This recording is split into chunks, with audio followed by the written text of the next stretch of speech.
Hello students, welcome on my YouTube channel Burnol science and this is me Gyanu Modi. तो चलिए आज हम लोग शुरू करते हैं और आज का टॉपिक है धमाकेदार टॉपिक और वो है वेक्टर। तो आज हम लोग वेक्टर के बारे में सीखेंगे। तो सबसे पहले आता है कि ये जो वेक्टर क्वांटिटी है हम लोग इसके बारे में अभी जानेंगे, लेकिन उससे पहले हम लोग वेक्टर को समझने से पहले हम लोग स्केलर के बारे में जान लेते हैं कि आखिर स्केलर क्वांटिटी कहते किसको है, स्केलर क्वांटिटी क्या होता है। तो स्केलर क्वांटिटी जो है वैसा क्वांटिटी को कहा जाता है, हम लोग पढ़े हैं क्लास 9-10 में, फिर से एक बार रिकैप ले लेते हैं कि जिसमें सिर्फ मैग्नीट्यूड हो और इसमें डायरेक्शन नाम की कोई चीज़ नहीं हो, तो हम ऐसे फिजिकल क्वांटिटी को क्या बोलेंगे, स्केलर क्वांटिटी कहेंगे। जैसे मास, जैसे स्पीड, स्पीड में 30 मीटर पर सेकेंड, लेकिन इसमें कोई डायरेक्शन नहीं होता है। मास, मास बोले 5 केजी, 5 केजी क्या है, सिर्फ मैग्नीट्यूड है, इसमें कोई डायरेक्शन नहीं है। तो यही हो गया, इसी को बोलते हैं स्केलर क्वांटिटी, है ना। ये क्या कहलाएगा, स्केलर क्वांटिटी। चलिए आगे बढ़ते हैं। अब हम लोग जानते हैं कि वेक्टर क्वांटिटी क्या है, इसकी डेफिनेशन क्या है। तो वेक्टर क्वांटिटी, आपका मन है तो आप स्क्रीनशॉट ले सकते हैं डेफिनेशन के लिए, तो वीडियो पॉज करके। तो आगे बढ़ते हैं। वेक्टर क्वांटिटी, तो वेक्टर क्वांटिटी जो होता है वह ऐसा क्वांटिटी है जिसमें दोनों होता है।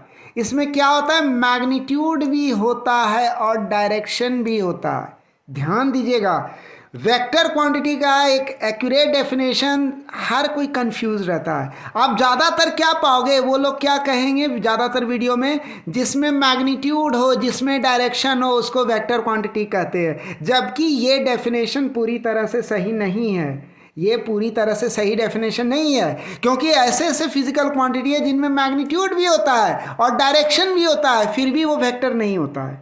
हाँ, ऐसे भी क्वांटिटी होते हैं। तो सबसे पहले इसको समझते हैं हम लोग कि वेक्टर क्वांटिटी का एक्चुअल डेफिनेशन क्या है। तो एक्चुअल डेफिनेशन क्या है, वेक्टर क्वांटिटी उसी फिजिकल क्वांटिटी को बोलेंगे वेक्टर क्वांटिटी जिसमें कि मैग्नीट्यूड हो, जिसमें कि डायरेक्शन हो और जो क्या करे, लॉ ऑफ वेक्टर्स को ओबे करे। लॉ ऑफ वेक्टर्स क्या हो गया, triangle law, parallelogram law, commutative law, associative law, law of dot product, law of cross product, ये सभी लॉज होते हैं, वेक्टर के लॉज कहलाते हैं ये सभी वेक्टर। और इन लॉज को जो ओबे करता हो, जिसमें डायरेक्शन भी हो और जिसमें मैग्नीट्यूड भी हो, यानी वेक्टर क्वांटिटी हम उसी फिजिकल क्वांटिटी को कहेंगे जो इन तीनों शर्तों पे खरा उतर रहा हो, जिसमें मैग्नीट्यूड भी हो, ये शर्त भी पूरा कर रहा हो, जिसमें डायरेक्शन हो, ये शर्त भी पूरा कर रहा हो, और जो लॉज ऑफ वेक्टर को भी फॉलो कर रहा हो, ओबे कर रहा हो। हम ऐसे फिजिकल क्वांटिटी को क्या कहेंगे, वेक्टर क्वांटिटी कहेंगे। और इसका एग्जांपल क्या है, displacement, velocity, acceleration, force etcetera, है ना। तो ये सब एग्जांपल हैं वेक्टर क्वांटिटी के। क्लियर हो गई बात। ये डेफिनेशन एकदम से अपने खोपड़ी में बिठा लो, क्योंकि ये बड़े काम की चीज़ है ना। ये कोई एरा गैरा डेफिनेशन नहीं है, ये डेफिनेशन आपको एक परफेक्टली आपको बताता है कि वेक्टर क्वांटिटी क्या है और किसे कहते हैं। अब आगे बढ़ते हैं। अब हम लोग समझने की कोशिश करते हैं कि ये जो लॉज ऑफ वेक्टर होते हैं, जो तो ये तो हो गई बात भाई वेक्टर क्वांटिटी की। तो हम जो बोल रहे थे अभी हम कि वेक्टर क्वांटिटी जो है, जो हम लोग आम डेफिनेशन देखते हैं, स्कूलों में पढ़ाया जाता है, पूरा घोंट घोंट के पिलाया जाता है कि जिसमें मैग्नीट्यूड हो, डायरेक्शन हो, आंख बंद करके एकदम अंधा हो करके उसको वेक्टर मान लो। ये गलत तरीका है, ये पूरी तरह से सही नहीं है। क्यों सही नहीं है, थोड़ा सा हिंट दे देते हैं। इस पर एक बहुत बड़ा एक स्पेशल वीडियो बनाऊंगा मैं कभी, जो फ्यूचर में, जिसे और इलेबोरेट करके बढ़िया से एकदम एनिमेशन के साथ समझाऊंगा। लेकिन अभी तुरंत मैं 1-2 शब्दों में ये बता देता हूँ कि क्यों गलत है। देखिए, करंट जो होता है, करंट जो होता है ना, करंट का डायरेक्शन होता है, करंट में डायरेक्शन होता है। तार में जब वो बहता है वायर में, तो उसमें एक डायरेक्शन होता है ना। इसका सबसे बढ़िया उदाहरण आपको करंट में मिलेगा। तो करंट में जो है डायरेक्शन है ना। अभी दिखा रहे हैं कि कैसे जो है डायरेक्शन भी है और मैग्नीट्यूड भी है, फिर भी वो जो है वेक्टर नहीं है, वो स्केलर है। देखो, जैसे करंट बोलते हैं, तो करंट में क्या होता है, करंट एक खास डायरेक्शन में होता है। तो करंट एक खास डायरेक्शन में होता है, इसमें डायरेक्शन भी है, कितना करंट बह रहा है, 1 एम्पियर का मान लीजिए इस वायर में करंट बह रहा है ईस्ट या राइट डायरेक्शन में। तो इसमें मैग्नीट्यूड भी हो गया, इसमें डायरेक्शन भी हो गया। तो बहुत बच्चे तपाक से क्या कह देंगे, जो वो घिसा पिटा डेफिनेशन पढ़ते हैं कि any physical quantity which has magnitude and direction is known as vector, वो ये गलती जरूर करेंगे। वो तपाक से कहेंगे करंट एक वेक्टर क्वांटिटी, क्योंकि उसमें डायरेक्शन है, क्योंकि वो एक खास डायरेक्शन में फ्लो कर रहा है, ये इसमें मैग्नीट्यूड भी है, तो ये वेक्टर क्वांटिटी है, जो कि हो गई औंधे मुंह गिरने वाली स्थिति। ये कभी गलती मत करना, वरना बस गिरोगे मुंह के बल, है ना। तो देखो, करंट वेक्टर क्वांटिटी नहीं है, इसमें तो मैग्नीट्यूड भी है और डायरेक्शन भी है, फिर भी ये वेक्टर नहीं है। क्लास 10th का जो माइंड सेट है ना, उससे बाहर निकलो, ये वेक्टर नहीं है। क्यों वेक्टर नहीं है? क्योंकि ये 2 शर्तें तो पूरी कर रहा है, मैग्नीट्यूड भी है, डायरेक्शन भी है, लेकिन तीसरी शर्त जो है ना, उसमें फेल हो रहा है, ये ओबे नहीं करता है। क्या ओबे नहीं करता है? Law of vector. वेक्टर के जितने लॉज होते हैं, उन सभी लॉज को ये फॉलो नहीं करता है, ओबे नहीं करता। इसलिए करंट में मैग्नीट्यूड होते हुए डायरेक्शन होने के बावजूद भी यह एक क्या है, यह एक स्केलर क्वांटिटी है, यह एक वेक्टर क्वांटिटी नहीं है। क्लियर हो गई बात समझ में आ गई, पल्ले पड़ गई। चले आगे बढ़ते हैं। तो यही चीज़ है। तो आप देखिए, एक और क्वांटिटी है, हम एक और क्वांटिटी बताते हैं। चलिए, टाइम। Very good. टाइम एक ऐसा फिजिकल क्वांटिटी है जो एक खास डायरेक्शन में ये प्रोग्रेस करता है ना। इसका प्रोग्रेस का डायरेक्शन क्या है? इसका प्रोग्रेस का डायरेक्शन है प्रेजेंट से फ्यूचर। इसका प्रोग्रेस का डायरेक्शन क्या है? प्रेजेंट से फ्यूचर की तरफ टाइम हमेशा बढ़ता है। पास्ट से ये प्रेजेंट की तरफ बढ़ता है और प्रेजेंट से ये फ्यूचर की तरफ बढ़ता है, ये बैक नहीं जाता। ऐसा नहीं होता कि टाइम फ्यूचर से प्रेजेंट में आ रहा है और फिर प्रेजेंट से पास्ट में जा रहा है। ये क्या है? एक ही डायरेक्शन में फ्लो करेगा, एक ही डायरेक्शन है इसका, पास्ट से प्रेजेंट, प्रेजेंट से फ्यूचर। तो टाइम में क्या हो गया? डायरेक्शन भी हो गया और टाइम में मैग्नीट्यूड भी है। तो क्या टाइम को हम वेक्टर मान लेंगे? नहीं, ये वेक्टर नहीं होगा। हालांकि इसमें डायरेक्शन है, टाइम में एक डायरेक्शन है, लेकिन इसमें मैग्नीट्यूड भी है। 2 शर्तें पूरी कर रहा है, मैग्नीट्यूड भी है, डायरेक्शन भी है, लेकिन तीसरी शर्त में ये मात खा रहा है। और तीसरी शर्त क्या है? ये वेक्टर के लॉज को फॉलो नहीं करता है। वेक्टर्स के जो लॉज है ना, उसको जो है टाइम ओबे नहीं करता है। इसलिए टाइम जो है ना, वह एक स्केलर क्वांटिटी है, वह एक वेक्टर क्वांटिटी नहीं है। बात समझ में आ गई? तो ये चीज़ था। चलिए अब आगे बढ़ते हैं, आगे चटपटा देखते क्या है। अब कह रहा है वेक्टर को एक्सप्रेस कैसे कहते हैं लिखावट में, यानी जब हमको नोट्स वगैरह बनाने होते हैं या कहीं नोट्स लिख रहे हैं या कहीं डिस्क्राइब कर रहे हैं, तो हम वेक्टर को कैसे लिखेंगे, ये भी एक कला है, इसको भी सीखना ज़रूरी है। तो लिखने का तरीका क्या है? ये हमेशा एक अल्फ़ाबेटिकल लेटर से एक्सप्रेस किया जाता है। जब आप लिख रहे हो, आप जब अपने हाथों से लिख रहे हो वेक्टर को, तो आप कैसे लिखोगे? एक अल्फ़ाबेट दोगे, है ना, और फिर क्या दोगे? उसके ऊपर जो है ना एक छोटू सा तीर दे दोगे, एक छोटा सा तीर दे दोगे उसके ऊपर। ये क्या हो गया? यही हो गया हमारा प्यारा प्यारा वेक्टर हो गया, है ना। यही हो गया हमारा वेक्टर, ठीक है। तो ये वेक्टर हो गया। क्यों वेक्टर बोल रहे हैं इसको? क्योंकि एक अल्फ़ाबेट है, उसके ऊपर छोटा सा तीर है, ये डिनोट कर रहा है कि ये एक वेक्टर को सिंबलाइज कर रहा है, रिप्रेजेंट कर रहा है या एक्सप्रेस कर रहा है। तो जब भी आप अपने हाथ से लिखते हो वेक्टर को, तो आपको हमेशा इस तरह से लिखना है, अल्फ़ाबेटिकल लेटर देना है और उसके ऊपर एक छोटा सा एरो देना है। यही तरीका है वेक्टर को लिखने का। लेकिन जब छपाई होती है, जब प्रिंटिंग होती है, बुक को प्रिंट किया जाता है ना, कहीं कोई टेक्स्ट प्रिंटेड है और उसमें वेक्टर को रिप्रेजेंट किया जा रहा है प्रिंटिंग में, तो एक और मेथड यूज़ होता है। ऐसा बात नहीं है कि ये वाला मेथड प्रिंटिंग में हम यूज़ नहीं कर सकते हैं। कोई किताब की छपाई हो रही है, कोई जर्नल्स की छपाई हो रही है, तो उसमें ये वाला भी मेथड यूज़ करते हैं। लेकिन प्रिंटिंग में एक और मेथड है जो इस्तेमाल होता है ना। और वो मेथड क्या है? वो मेथड है कि जब हम लोग वेक्टर को जब हम लोग वेक्टर को प्रिंटिंग में दिखाना हो तो कैसे दिखाएंगे, एकदम बोल्ड अल्फ़ाबेटिक, एकदम बोल्ड लेटर में दिखाएंगे। जो भी अल्फ़ाबेटिकल लेटर है उसको बोल्ड करके दिखाएंगे, यानी इससे क्या समझा जाएगा कि यह वेक्टर है। ठीक है, बात समझ में आ गई। वो वाला मेथड लिखावट के लिए भी यूज़ हो सकता है, प्रिंटिंग के लिए भी यूज़ हो सकता है, फर्स्ट मेथड। लेकिन ये वाला मेथड जो है ना एक्सक्लूसिवली प्रिंटिंग के लिए इस्तेमाल होता है। क्लियर हो गई बात, पल्ले पड़ गई। अब आगे बढ़ते हैं। अब आता है एक वेक्टर क्वांटिटी जो होता है ना, उसको जब भी रिप्रेजेंट किया जाता है तो कैसे रिप्रेजेंट किया जाता है, उसको एक एरो के जरिए, एक एरो के जरिए उसको दर्शा सकते हैं। जैसे ये एक एरो हुआ है ना, ये एरो के जरिए दर्शा सकते हैं हम किसी वेक्टर को। क्लियर हो गई बात। तो ये जो वेक्टर होता है ना, जब एरो फॉर्म में हो तो इसके 3 पार्ट्स होते हैं। सबसे पहला पार्ट क्या है वेक्टर का, वह है इसका ओरिजिन या टेल। ये जो गोल चक्री घूम रही है बता रहा है इसका ओरिजिन या टेल। इस वेक्टर एरो के रूप में जो वेक्टर रिप्रेजेंट किया, इसका एक पार्ट हो गया ओरिजिन या टेल। इसका दूसरा पार्ट क्या हो गया, वह हो गया बॉडी। इसका दूसरा पार्ट क्या हो गया, वह हो गया बॉडी। और इसका जो तीसरा पार्ट है वह क्या हो गया, वह हो गया एरो हेड। इसका तीसरा पार्ट हो गया एरो हेड। क्लियर हो गई बात।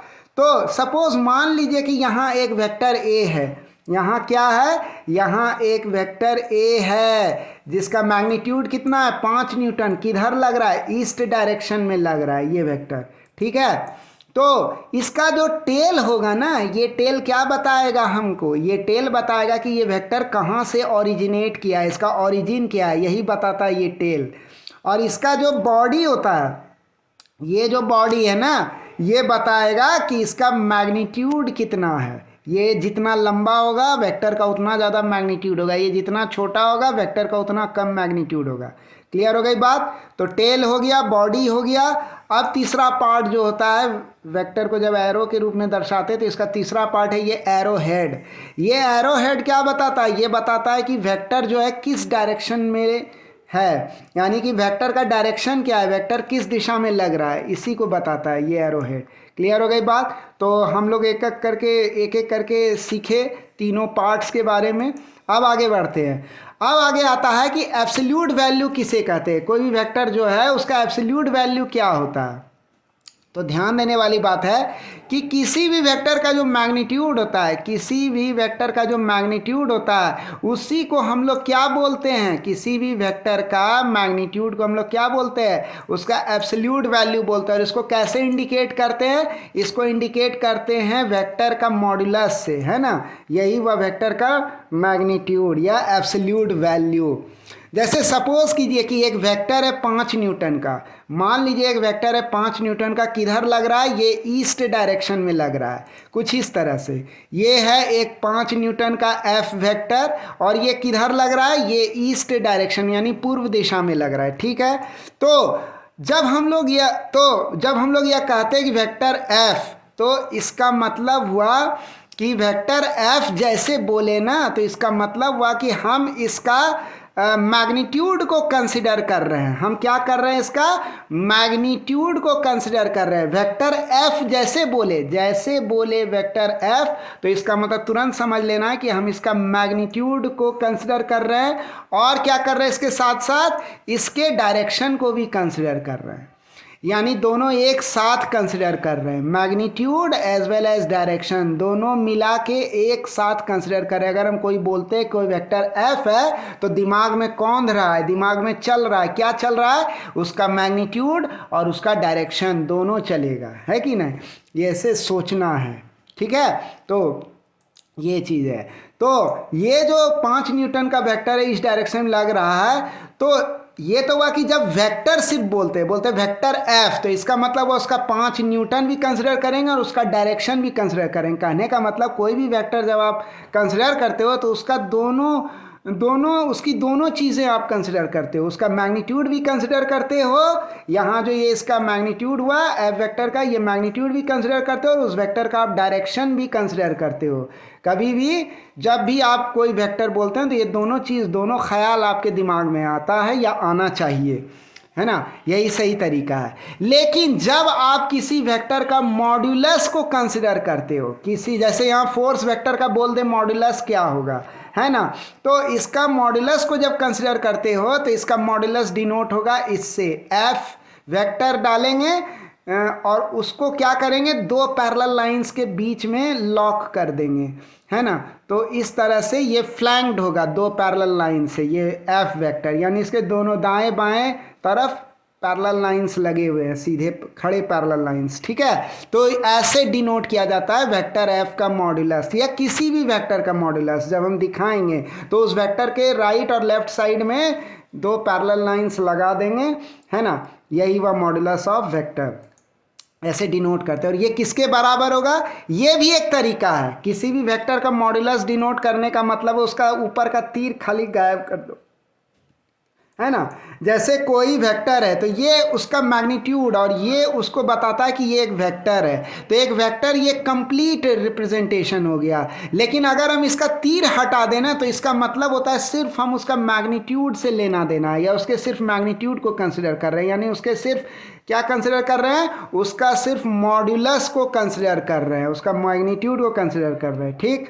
तो ये कितना हो गया, अभी यहाँ इस वेक्टर का अगर हम मॉड्यूलस निकालते हैं यानी मैग्नीट्यूड निकालते हैं तो वह होगा ये 5 न्यूटन। ये कितना होगा, ये 5 न्यूटन इसका यानी मॉड्यूलस जब भी हम लोग कंसिडर करते हैं, मॉड्यूलस में हमेशा क्या कंसिडर किया जाता है, हमेशा मैग्नीट्यूड कंसिडर किया जाता है। जब भी मॉड्यूलस निकालना हो हमेशा उस वेक्टर का मैग्नीट्यूड हम लोग कंसिडर करेंगे, ठीक है, या मैग्नीट्यूड निकालेंगे। जैसे यहाँ इस एफ वेक्टर का वैल्यू है 5 न्यूटन ईस्ट डायरेक्शन में, तो इसका मॉड्यूलस क्या हो जाएगा, सिर्फ 5 न्यूटन हो जाएगा, डायरेक्शन को हम लोग छोड़ देंगे। क्लियर हो गई बात, समझ में आई। तो और डायरेक्शन को हमको क्या करना है, डायरेक्शन को हमको कंसिडर नहीं करना है। जब भी आप मॉड्यूलस निकालते हो, जब आप मॉड्यूलस निकालते हो तो आपको डायरेक्शन कंसिडर नहीं करना, ये डायरेक्शन कंसिडर नहीं करना है। बात समझ में आ गई, क्लियर हुआ फैक्ट। अब आगे बढ़ते हैं। अब आता है कोई भी दो वेक्टर अगर हमको दिया हुआ है, कोई भी दो वेक्टर अगर हमको दिया हुआ है तो हम उसका डायरेक्शन कैसे पता करेंगे, sorry I made a mistake. कोई भी दो वेक्टर अगर दिया हुआ है तो उसके बीच का एंगल हम कैसे पता करेंगे, थीटा एंगल दो वेक्टर के बीच का। तो सपोज मान लीजिए कि दो वेक्टर है ना, हमको दो वेक्टर दिया हुआ है। कौन कौन सा है वह दो वेक्टर, एक वेक्टर है F1 और दूसरा वेक्टर कौन है, वह है F2। तो हमें ये दो वेक्टर्स दिए हुए हैं, तो एक वेक्टर हो गया F1, ये हो गया हमारा F1, और ये वाला वेक्टर हो गया हमारा F2। क्लियर हो गई बात। तो अब हमको डिसाइड करना है, अब हमको डिसाइड करना है, क्या डिसाइड करना है, एंगल डिसाइड करना है। किसके बीच, इन दो वेक्टर्स के बीच में जो एंगल थीटा है वो डिसाइड करना है। तो ये हम कैसे करेंगे, ये इसके लिए हमको कोइंसाइड करना होगा इनके टेल्स को, यानी इन दोनों वेक्टर्स के जो टेल्स हैं ना उनको हमको क्या करना होगा, उनको हमको कोइंसाइड करना होगा। ये देखो, ये जो टेल है जो ब्लिंक हो रहा है, ये F2 का ये वेक्टर का टेल हो गया, ये F1 वेक्टर का टेल हो गया। तो इस दोनों वेक्टर के बीच में कितना एंगल है इसको पता करने के लिए हमको क्या करना होगा, इन दोनों वेक्टर के टेल को हमको कोइंसाइड करना होगा कुछ इस तरह से। ये देखिए, दोनों वेक्टर का ये टेल कोइंसाइड हो गया, तो इन दोनों वेक्टर्स के बीच में जो ये एंगल हो गया ना, यही एंगल कहलाएगा थीटा। यानी थीटा क्या हो गया, थीटा हो गया F1 वेक्टर और F2 वेक्टर के बीच का एंगल हो गया। इसी तरह से हम लोग दो वेक्टर्स के बीच का एंगल डिसाइड करते हैं। यानी जब भी हमको दो वेक्टर्स के बीच का एंगल डिसाइड करना हो तो कुछ नहीं करना है, उन दोनों वेक्टर्स के टेल्स को आप कोइंसाइड कर दीजिए, आपका काम तमाम हो जाएगा, है ना। उन दोनों वेक्टर्स के टेल्स को जब आप कोइंसाइड कर दोगे तो समझ जाओ आपको क्या मिल जाएगा, उन दोनों वेक्टर्स के बीच का एंगल मिल जाएगा, आपको एंगल पता चल जाएगा। बस यही है, ठीक है। तो ये था आज का हमारा वीडियो। हम लोग एंगल डिसाइड करने भी सीखे अभी तुरंत दो वेक्टर्स के बीच में। ये थी कुछ जानकारी जो वेक्टर्स के बारे में हमने दी, एक इंट्रोडक्टरी इन्फॉर्मेशन आपको दिया हमने। तो ये मोशन इन अ प्लेन का जो है ना पहला पार्ट था, है ना। तो आज से जो है मोशन इन अ प्लेन का पहला वीडियो, पहला पार्ट जो है अपलोड हुआ। और आपको जो जो भी अगर क्वेरीज़ है मन में, आपको कुछ सवाल पूछना चाहते हैं, कन्फ्यूजन है, आप जो है मुझे कमेंट्स में आप ज़रूर क्वेश्चन पूछो, लिखो। और आपको वीडियो कैसा लगा please drop your comments regarding this, ठीक है। अगर आपको वीडियो अच्छा लगा तो आप हमारे इस प्यारे से यूट्यूब चैनल बर्नॉल साइंस को लाइक कीजिए, सब्सक्राइब कीजिए, बेल आइकन को प्रेस कीजिए, है ना, और कमेंट्स ज़रूर लिखिए, है ना, इससे हमें काफ़ी हेल्प मिलती है ना। तो अगर कल मैं जो वीडियो लेके आ रहा हूँ वह है टाइप्स ऑफ वेक्टर्स। कल हम आपको यह बताएंगे कि वेक्टर्स कितने प्रकार के होते हैं। So don't miss that video, that is going to be a very informative video. उसको एकदम बस पी जाना है ना, तो वो बहुत आगे आपको काम देगा, ठीक है। तो मैं कहते घोट के पी जाना, बस उसको पी जाना है। अगला जो वीडियो आने वाला है, और वीडियो जब भी देखिए ना स्किप मत कीजिए।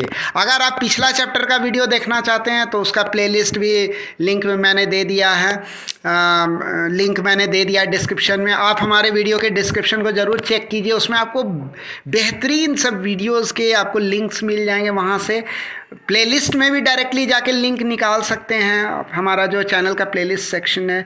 तो अभी जो आपको वीडियोस मिलेंगे इस चैप्टर के, वो इस प्लेलिस्ट के नाम से मिलेंगे, मोशन इन अ प्लेन। इसी चैप्टर के ही नाम पे मैंने प्लेलिस्ट बनाया हुआ है, और इस प्लेलिस्ट में आपको तमाम वीडियोस जो है वो आपको मिल जाएंगे, ठीक है। तो इन्हीं शब्दों के साथ बस यही कहूँगा, अब इजाज़त चाहता हूँ, और तब तक के लिए आप हंसते रहिए, मुस्कुराते रहिए, खुश रहिए, है ना। एंड डोंट मिस टुमारोज़ वीडियो, ठीक है। तो मैं ज्ञानू मोदी अब आपसे इजाज़त चाहता हूँ। Thanks for watching the video.